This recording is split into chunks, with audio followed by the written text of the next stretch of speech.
நிறைய பேர் இங்க 90 கிட்ஸ் இருப்பீங்க, ரொம்ப பெருமைப்படாதீங்க. ஜெனரேஷன் Z, ஜெனரேஷன் Z வந்துருச்சு உங்களை ஜெயிக்கிறதுக்கு. இன்னொன்னு, நிறைய 64க்கு முன்னால பிறந்ததெல்லாம் பூமர்ஸ் கிண்டல் பண்ணிச்சிங்க.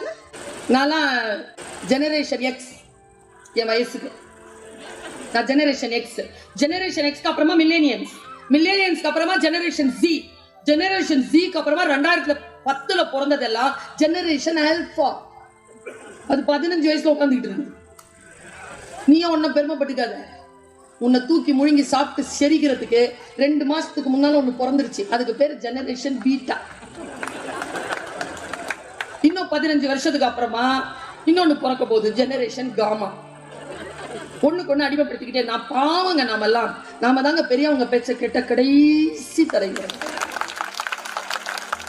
இந்த சிண்டு நண்டு வாண்டு பேச்செல்லாம் கேட்க தொடங்கி இருக்கிற முதல் தலைவர். என்ன ஆட்டி படைக்குதுங்க. என் பிள்ளையதான் சொல்றேன், 800 கோடி மக்களும் ஒண்ணு, அவன் ஒண்ணு. சமாளிக்க முடியல சார்.